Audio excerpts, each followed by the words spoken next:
Zee 24 तास एक पाऊल पुढे। धुळे जिल्ह्याच्या साक्री तालुक्यातील ज्या परिसरात हा सौर ऊर्जा प्रकल्प उभारण्यात आला आहे तो मूलतः आदिवासी बहुल परिसर आहे। या परिसरातील लोक दरवर्षी रोजगारासाठी स्थलांतर करतात, पण या सौर ऊर्जा प्रकल्पामुळे हे स्थलांतर थांबलंय।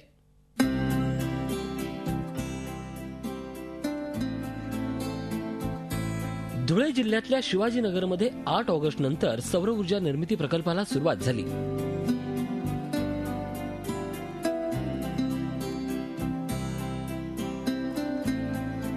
अत्यंत कमी कालावधीत प्रकल्प निर्मितीचं उद्दिष्ट डोळ्यासमोर असल्यानं या ठिकाणी अहोरात्र कामाचा रेटा सुरू झाला।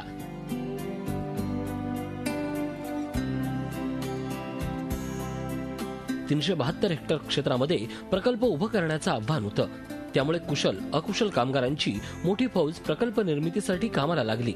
याचा फायदा परिसरातील अनेक गावांना झालाय।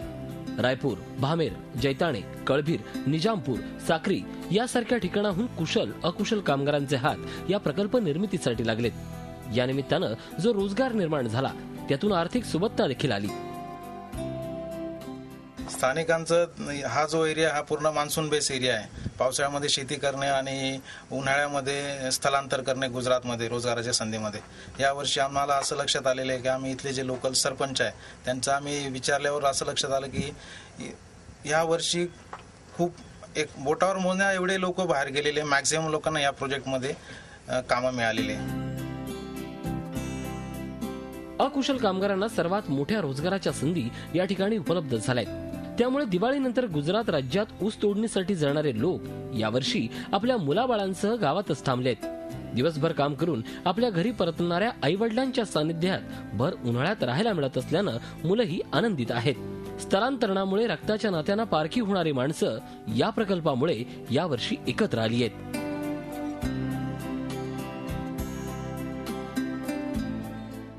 पहिले जो हा प्रकल्प नव्हता तेव्हा आमचे लोक ऊस तोडायला गुजरातमध्ये निघून जायचे आणि हा प्रकल्प सुरू झाला साहेब, त्याच्यामुळे गुजरातमध्ये जायचं काहीच गरज राहिली नाही। म्हणजे त्याच्यामुळे संपूर्ण लोक इथं कामावर आहेत। प्रकल्पाच्या व्यवस्थापनासाठी भविष्यात काही प्रमाणात रोजगार उपलब्ध आहे, मात्र सरकारनं या ठिकाणी भविष्यातही थांबेल।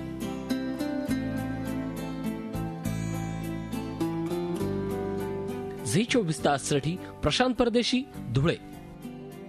आपण या संदर्भात अधिक बोलणार आहोत। आपल्यासोबत शिरीष गरुड आहेत। गरुड साहेब, मला सांगा की हे तंत्रज्ञान, एक समज होता सुरुवातीला की प्रचंड असं खर्चिक आहे, आज हे सर्वसामान्यांच्या आवाक्यात येत आहे आणि हेच तंत्रज्ञान वापरून आपण गावागावात या तंत्रज्ञानाच्या माध्यमातून प्रकाश खेळवू शकतो का, किंवा आणखीन काय काय करू शकतो? ही गोष्ट खरी आहे की हे तंत्रज्ञान सुरुवातीला जेव्हा आलं तेव्हा खूप महाग होतं, कारण ते अंतराळ संशोधनासाठी मुख्यतः विकसित झालं, अंतराळ यानांना ऊर्जा पुरवण्यासाठी।